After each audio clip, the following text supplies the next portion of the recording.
देखिए दोस्त, आज के इस वीडियो में हम आपको संपूर्ण बिहार का यानी कि संपूर्ण बिहार जीके का आज के इस वीडियो में भाग 51 कंप्लीट कराने वाले हैं। ठीक है ना। यानी कि इससे पहले भाग 50 तक जो है हमारे चैनल पे प्लेलिस्ट के माध्यम से आपको दे दिया गया है। आराम से जाके आप देख सकते हैं, यानी कि 50 तक पूरा कंप्लीट करवा दिया गया है। ठीक है ना। देखिए दोस्तों, ये जितना भी भाग कंप्लीट करवाया जा रहा है ना, ये बिहार के सभी परीक्षाओं के लिए ना काफी ज्यादा महत्वपूर्ण होने वाला है। ठीक है ना। तो बस वीडियो को आपको ध्यानपूर्वक देखना है, क्योंकि इसमें पूरी व्याख्या सहित आपको पूरा कंप्लीट करवाया जाएगा। ठीक है ना। तो चलिए हम बिना समय गवाए शुरू करते हैं। तो देखिए, आज का जो है प्रश्न कितना नंबर है, 501 नंबर प्रश्न है। यानी कि इससे पहले जो है टोटल 500 प्रश्न कंप्लीट करवा दिए गए, जो कि एग्जाम ओरिएंटेड काफी ज्यादा VVI है। ठीक है ना। आप एक बार जाइए, देखिए, खुद आपको मालूम चलेगा। ठीक है ना। अब हम चलते हैं अपने प्रश्न पे। बोल रहा है, 12वें जो जैन तीर्थकार है, कौन से 12वें जैन तीर्थकार है, तो वसु पूज्य का जन्म स्थान आखिर कहाँ पर स्थित है। ठीक है ना। यानी कि ये रहे वसुपुत्र वसु पूज्य। ठीक है ना। इनका जो जन्म है आखिर कहाँ पर स्थित है। ठीक है ना, जन्म स्थान। तो इसका सही आंसर क्या जाएगा, तो ऑप्शन नंबर सी, यानी कि चंपापुर में स्थित है। कहाँ पर है, चंपापुर में स्थित है। ठीक है ना। इनको आप जरूर याद रखिएगा। ठीक है। अब हम चलते हैं, थोड़ा सा ना डिटेल्स में देख लेते हैं, ताकि आपको कहीं भी दिक्कत ना है। ठीक है। देखिए, बोल रहा है कि जैन धर्म के जो 12वें तीर्थकार थे, कौन थे, वसु पूज्य जी। ठीक है ना। इनका जो जन्म हुआ था वो कहाँ पे हुआ था, बिहार के ना चंपापुर, यानी कि भागलपुर में चंपापुर है। ठीक है ना। यहीं पर हुआ था, जो कि एक महत्वपूर्ण जैन तीर्थ स्थल है। समझ में आएगा ना। तो इस क्वेश्चन को बहुत देखिएगा ध्यान से, क्योंकि ये आपको मालूम है कि ये क्वेश्चन जो बहुत बार आपको घुमा फिरा कर देता है। ठीक है ना। आपको मालूम है दोस्त, कभी जो है आपको 2 दिन पहले ही आपको BPSC का जो है, ठीक है ना, नोटिफिकेशन आ गया है, आपको मालूम है। और आपको मालूम है कि BPSC में बिहार स्पेशल कितना ज्यादा योगदान देता है। ठीक है ना। तो इस सीरीज को ना एक बार ध्यान पूर्वक देखिएगा जरूर, जितना भी हम सीरीज कंप्लीट करवाएं। ठीक है ना। आपके एग्जाम के लिए काफी ज्यादा महत्वपूर्ण होने वाला है। अब हम बात करते हैं 502 नंबर। बोल रहा है, निम्नलिखित में से कौन सा बिंदुसार ज्ञात नाम नहीं है। यानी कि बिंदुसार का जो ना नाम ज्ञात नहीं है। इन 4 ऑप्शनों में से आपको बताना है कौन सा जो नाम है वो इन 4 ऑप्शन में से बिंदुसार का नाम नहीं है। तो याद रखिएगा, अमित्र चेट से ये भी नाम था, अमित्र घात ये भी नाम था, और ऑप्शन नंबर सी सेन ये भी नाम था। लेकिन बात करें ऑप्शन नंबर डी, अमित्राई, ये इनका नाम नहीं था, क्योंकि अमित्राई का मतलब होता है शत्रुओं का शत्रु। क्या होता है, शत्रुओं का शत्रु होता है। समझ में आ गया ना। तो इसीलिए इनका नाम जो है अमित्र त्राई नहीं था। समझ में आ गया। तो ऑप्शन नंबर डी हमारा सही आंसर हो जाएगा। ठीक है। लेकिन चलिए हम व्याख्या के माध्यम से एक बार समझ लेते हैं। तो देखिए, अमित्राई एक संस्कृत शब्द है जिसका अर्थ होता है शत्रुओं का शत्रु, लेकिन यह बिंदुसार की उपाधि नहीं थी। समझ में आ गया ना। तो मेन जो आपको प्रमुख चीजें है ना, वही हम आपको बताते हुए निकल रहे हैं। ठीक है। इसको आप जरूर याद रखिएगा। ठीक है दोस्त। अब हम चलते हैं अपने अगले नंबर प्रश्न पे। बोल रहा है 503 नंबर। बोल रहा है, सुजाता जो स्तूप के संबंध में निम्नलिखित कथनों पर विचार कीजिए। देखिए, सुजाता जो स्तूप है, ठीक है ना, उसी के संदर्भ में 2 कथन दिया गया यहाँ पे। ठीक है ना। इन दोनों कथनों का बताना है कौन सही है और कौन गलत है। ठीक है। तो पहला कथन बोल रहा है, यह गौतम बुद्ध की पालक माता महा प्रजापति गौतमी से संबंधित है। या फिर दूसरा कथन बोल रहा है, इस स्थल पर खुदाई से पाल वंश के राजा देवपाल का 8 से 9वीं शताब्दी ईसा पूर्व का एक शिलालेख प्राप्त हुआ है। अब बताइए दोनों कथनों में से कौन सा कथन सही है। तो याद रखिए, पहला कथन गलत हो जाएगा। क्यों, क्योंकि जो माता प्रजापति गौतमी थी, ये गौतम बुद्ध की पालक, ठीक है ना, माता की नहीं थी। इसमें ने पहला गलत होगा जाए। दूसरा क्या है कि इस स्थल के खुदाई से पाल वंश के जो राजा देवपाल का जो 8वीं से 9वीं शताब्दी ईसा पूर्व में एक शिलालेख प्राप्त हुए, जो कि ये सही है। ठीक है ना। यानी केवल 2 सही। यहाँ पर एक शिलालेख प्राप्त हुआ है, कब हुआ है, 8वीं से 9वीं शताब्दी में। ठीक है ना। और किसके द्वारा, यानी किनके शिलालेख प्राप्त हुए, किनके बारे में, तो राजा देवपाल के बारे में। समझ में आएगा ना। तो पहला जो है क्वेश्चन गलत है और दूसरा सही है। ठीक है ना। इसको आप जरूर याद रखिए। तो ऑप्शन नंबर बी हमारा सही आंसर हो जाएगा। लेकिन चलिए हम इसको और भी डिटेल्स में आपको देख लेते हैं। देखिए, पहला कथन गलत क्यों है, तो सुजाता जो स्तूप है ना, ये बोध गया के पास बगौड़ा में स्थित है। कहाँ पर स्थित है, बगौड़ा में स्थित है। और ये सुजाता से संबंधित है, जो वो ग्वालिन थी जिसने बुद्ध को खीर खिलाकर उनका लंबा उपवास तुड़वाया था। ठीक है ना। और ये घटना बुद्ध के ज्ञानोदय से ठीक पहले, यानी कि ज्ञान प्राप्ति उससे ठीक पहले का समय था, ये घटना मानी जाती है। समझ में आ गया ना।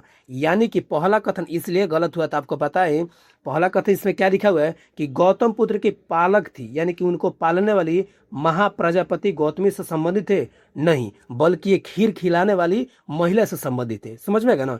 इसी वजह से ये जो क्वेश्चन था, ये ऑप्शन था, कथन जो था वो गलत हो गया था। समझ में आ गया ना। इसको आप जरूर एक बार ध्यान से समझ लीजिएगा, ठीक है। अब हम चलते हैं अपने अगले प्रश्न पे। बोल रहा है लोटा विद्रोह के संबंध में निम्नलिखित कथनों पर विचार कीजिए। देखिए लोटा विद्रोह के संबंध में कौन कथन गलत है और कौन कथन सही है, इसके बारे में आपको समझना है। तो बोल रहा है पहला कथन, ये जो विद्रोह हुआ था ना 1857 के क्रांति के तुरंत बाद मुजफ्फरपुर जेल के कैदियों द्वारा किया गया था, ये कथन गलत है। काहे कथन गलत है? तो 1857 के क्रांति के तुरंत बाद नहीं हुआ था, बल्कि एक साल पहले हुआ था, यानी कि 1856 में हुआ था। कब हुआ था? 1856 में हुआ था। इसको आप जरूर याद रखिए। तो यहीं पर एक क्वेश्चन, पहला कथन गलती हो गया। दूसरा कथन बोल रहा है यह पीतल के लोटे के स्थान पर मिट्टी के बर्तन यानी कि लोटे के सरकार के निर्णय के कारण हुआ था। यानी कहने का मतलब क्या हुआ, दूसरा कथन सही है। क्यों कथन दूसरा सही है? तो यहाँ पर जो पीतल के लोटे का यूज किया जा रहा था, ठीक है ना, वहां पर सरकार ने पीतल के लोटों को हटाकर मिट्टी के बर्तन देने का काम करने के लिए सोची। इसी विद्रोह में कि भाई अपमानजनक वाली बातें हो रही है कि आप हमें मिट्टी के बर्तन दे रहे हैं पीतल को हटाकर, इसी वजह से वहां पर विद्रोह हुआ था। तो इसी वजह से दूसरा कथन सही है। तो इसका सही आंसर क्या हो जाएगा? ऑप्शन नंबर बी, यानी कि केवल 2 आंसर सही हो जाएगा। समझ में आ गया ना। बिल्कुल इसी तरीके से आपको समझ के चलना है। लेकिन चलिए हम व्याख्या भी देख लेते हैं कि दूसरा कथन क्यों गलत है।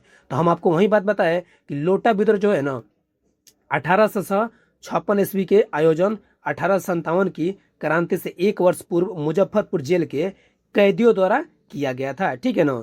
इस विद्रोह का जो नेतृत्व है जेल के कैदियों ने किया था, जिसमें से अधिकांश जो है ना गरीब किसान थे। समझ में गया ना। तो हम आपको अभी जस्ट बताए कि 1856 में हुआ था। समझ में गया ना।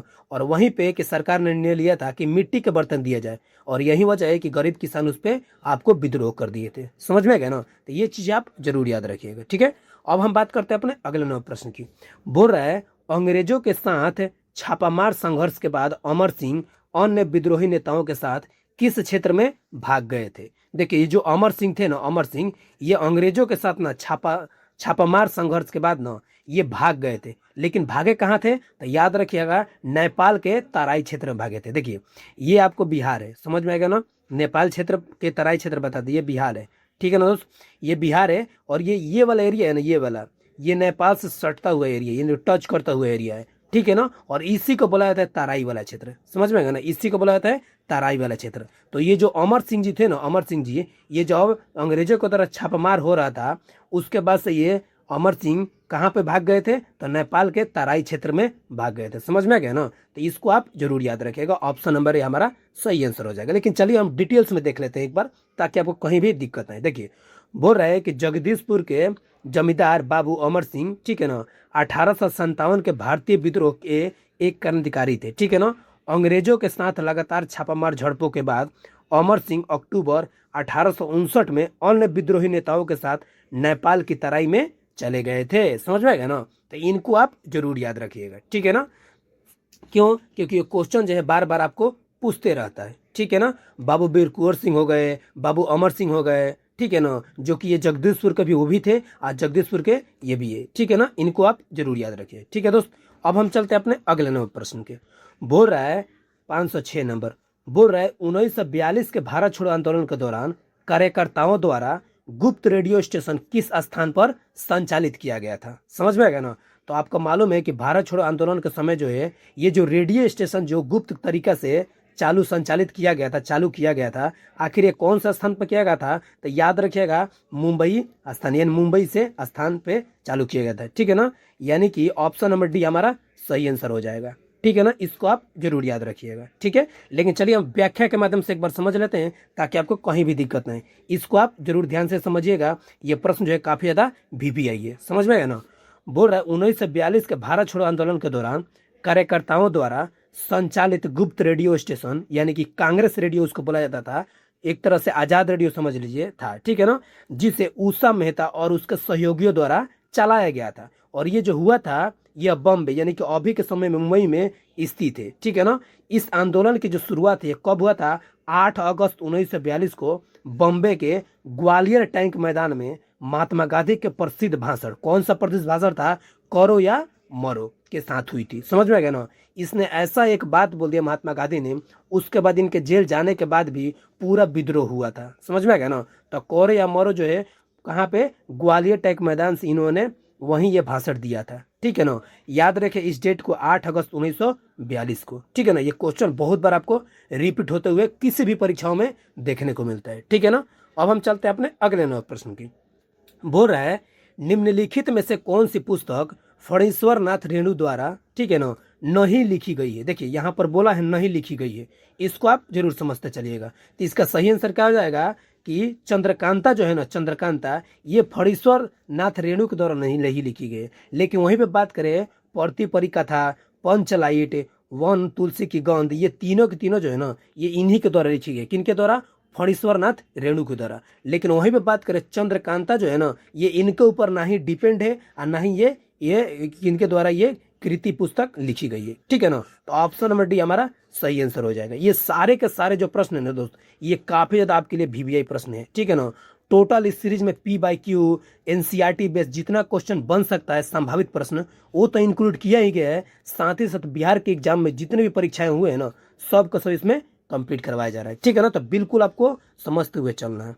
अब थोड़ा सा डिटेल्स में देख लेते हैं। तो बोल रहा है चंद्रकांता ये फणीश्वर नाथ रेणु द्वारा नहीं लिखा गया है। ठीक है ना। ये जो है देवकी नंदन खत्री द्वारा, देवकी नंदन खत्री द्वारा लिखित एक प्रसिद्ध हिंदी तलिस्मी उपन्यास है, जो अपने सहायिक और यानी कि साहसिक और अलैंगिक तत्वों के लिए जाना जाता है। यह रेणु की आंचलिक यथार्थी लेखन शैली से पूरी तरह से भिन्न है। यानी कि ये जो रेणु जी है, ठीक है ना, यानी कि फणीश्वर और रेणु, इनके द्वारा जो भी पुस्तकें लिखी जाती है, ये पुस्तक जो है कौन सा पुस्तक, चंद्रकांता, इनके पुस्तक से काफी ज्यादा अलग तरह से लिखी गई है। समझ में आ गया ना। तो इसको आप जरूर याद रखिएगा कि कौन कौन सी पुस्तक जो है इनके द्वारा लिखी गई है। तो याद रखिएगा पढ़ती परिकथा, पंचलाइट, वन तुलसी के गंध, ये तीनों आप जरूर याद रखिएगा। ठीक है ना। बहुत बार सिंगल सिंगल करके पूछ देता है।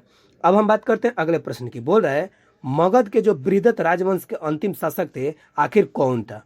मगध के जो बृहदत्त राजवंश के अंतिम शासक आखिर कौन था। तो इसका सही आंसर क्या हो जाएगा, ऑप्शन नंबर डी, रिपुंजय था। कौन था, रिपुंजय था। इसको आप जरूर याद रखिए। ठीक है ना। तो ऑप्शन नंबर डी हमारा सही आंसर हो जाएगा। लेकिन चलिए हम इसको सॉल्यूशन के माध्यम से देख लेते हैं। तो देखिए बोल रहा है कि रिपुंजय वह बृहदत्त वंश का अंतिम शासक था, जो मगध के ना प्रारंभिक राजवंश के अंत यानी कि प्रतीक बना था। समझ में गया ना।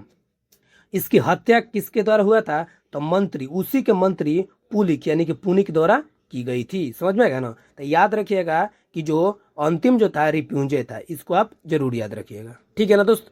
अब हम बात करते हैं अपने अगले नौ प्रश्न की।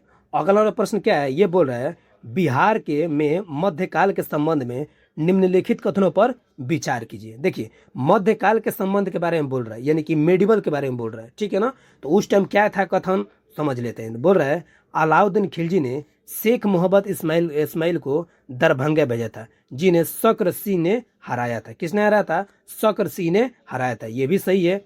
ठीक है ना। दूसरा बोल रहा है तुगलक काल के दौरान बिहार शरीफ की राजधानी थी। ठीक है ना। यानी कि तुगलक काल के जो दौरान था ना, ये बिहार की राजधानी कौन सी थी, बिहार शरीफ थी। समझ में आएगा ना। इसको आप जरूर याद रखिए। यानी कि पहला भी सही है और दूसरा भी सही है। ठीक है ना। तो इसका सही आंसर क्या हो जाएगा, तो ऑप्शन नंबर सी, यानी कि यहाँ पर एक छूट गया, यहाँ पर एक लगा दीजिएगा। ठीक है ना। हम आपको कर देंगे। ठीक है ना। इसका जब PDF दे देंगे आप टेलीग्राम पे, तो इसको कर देंगे। ऑप्शन नंबर सी हमारा सही हो जाएगा, 1 और 2। ठीक है ना। 1 और 2 दोनों सही हो जाएगा। इसको आप जरूर याद रखें। क्यों, क्योंकि अलाउद्दीन खिलजी ने शेख मोहम्मद इस्माइल को दरभंगा भेजा था। ठीक है ना, जिन्हें शक्र सिंह ने हराया था। ठीक है ना। और दूसरा क्या है कि तुगलक काल के दौरान जो है ना, बिहार की जो राजधानी थी वो कहाँ थी, बिहार शरीफ बोलिए चाहे शरीफ बिहार की कर दिया गया था। ठीक है ना। यानी कि बिहार शरीफ जो है ना, बिहार की राजधानी बना गया था। इसको आप जरूर याद रखिएगा। ठीक है ना दोस्त। अब हम बात करते हैं अपने अगले नौ प्रश्न की, लेकिन इससे पहले थोड़ा सा डिटेल्स में देख लेते हैं। तो देखिए बोल रहा है कि खिलजी वंश के दौरान जो है ना, अलाउद्दीन खिलजी ने पूर्व की ओर आक्रमण विस्तार किया था। ठीक है ना। उसने अपने सेनापति किसको, शेख मोहम्मद इस्माइल को तिरहु क्षेत्र यानी कि वर्तमान में दरभंगा मिथिला पर आक्रमण करने के लिए भेजा था। समझ में, देखो तिरहु क्षेत्र कौन सा है, तो ये वाला तिरहु क्षेत्र है। समझ में, ये बिहार है। ठीक है ना। ये बिहार समझ लीजिए। ठीक है ना। ये वाला एरिया तिरहुत वाला क्षेत्र। ठीक है ना, या दरभंगा मिथिला ये वाला एरिया क्षेत्र है, दरभंगा मिथिला वाला, ठीक है ना। इसको तिरहुत क्षेत्र भी बोला जाता है, ठीक है ना, इधर भी थोड़ा सा एरिया आ जाएगा, ठीक है। तो इसको आप जो यहाँ पर आक्रमण करने के लिए भेजा था, ठीक है ना। अब दूसरा कथन क्यों सही है, तो तुगलक वंश के जो दौरान ना बिहार प्रांत का प्रशासनिक केंद्र आधिकारिक रूप से बिहार शरीफ यानी कि पूर्व में उदंतपुरी में स्थापित किया गया था। समझ में आएगा ना, इसीलिए पहला कथन और दूसरा कथन दोनों का दोनों सही है, ठीक है ना। प्रश्नों को बिल्कुल आपको समझते हुए चलना है। अगला क्वेश्चन बोल रहा है बिहार में नुहानी राजवंश की जो स्थापना है किसके द्वारा की गई थी। ये जो नुहानी राजवंश की जो स्थापना है आखिर किसके द्वारा की गई थी, तो इसका सही आंसर याद रखिएगा, बहार खान नुहानी के द्वारा किया गया था। किसके द्वारा किया गया था, बहार खान नुहानी के द्वारा किया गया था, यानी कि ऑप्शन नंबर हमारा सही आंसर हो जाएगा। ये भी प्रश्न जो है काफी ज्यादा आपका भी है, इसको आप जरूर याद रखिएगा, ठीक है ना दोस्त, क्योंकि क्वेश्चन जो है ऐसे घुमा फिरा कर बार बार पूछे जाते हैं, ठीक है। लेकिन चलिए हम तो और भी थोड़ा विस्तार में समझ लेते हैं। तो देखिए बोल रहे हैं कि बहार खान नुहानी, जिसको क्या बोला जाता है, दरिया खान नुहानी के पुत्र है, ठीक है ना। यानी कि बहार खान जो नुहानी है ये किसका पुत्र है, तो दरिया खान नुहानी के पुत्र है, ठीक है ना। इन्होंने बिहार में स्वतंत्रता की घोषणा की, ठीक है ना, और सुल्तान मोहम्मद की उपाधि धारण की और अपने नाम का खुतबा पढ़वाया था, जो कि बिहार में नुहानी वंश की स्थापना का प्रतीक बना था। समझ में आएगा ना, तो इन सब चीज़ों को आप जरूर याद रखिएगा, क्योंकि क्वेश्चन जब आप स्टोरी के माध्यम से थ्योरी के माध्यम से पढ़ते हैं ना, तो कोई भी एमसीक्यू है आपको कहीं भी दिक्कत नहीं है, ठीक है ना। तो यहाँ पर जो हमारा 510 क्वेश्चन कंप्लीट होता है। देखिए हम कम ही क्वेश्चन कंप्लीट करवाते हैं, लेकिन आपको पूरा थ्योरी बेस और पूरा बेहतरीन तरीके से कंप्लीट करवाते हैं, ठीक है ना। देखिए कोई भी राय हो कमेंट बॉक्स में जरूर आप जवाब दीजिएगा, ठीक है ना। और सबसे बड़ी बात, इसका पीडीएफ जो है हम आपको टेलीग्राम जो है लिंक है डिस्क्रिप्शन में डाल देंगे, वहां से आप ज्वाइन कर लीजिएगा और इसका पीडीएफ जो आपको दे दिया जाएगा, ठीक है ना। सबसे बड़ी बात दोस्तों, अगर बिहार के या सेंट्रल गवर्नमेंट के आप किसी भी परीक्षाओं की तैयारी कर रहे हैं ना, तो हमारे चैनल पे आपको साइंस, ज्योग्राफी, पॉलिटी, बिहार, इस सब का सब आपको थ्योरी और प्लस एमसीक्यू काफ़ी बार आपको देखने को मिलेगा, ठीक है ना। तो दिल से एक बार जुड़ जाइए, ठीक है ना। तो चलिए मिलते हैं नेक्स्ट वीडियो में, तब तक के लिए बाय।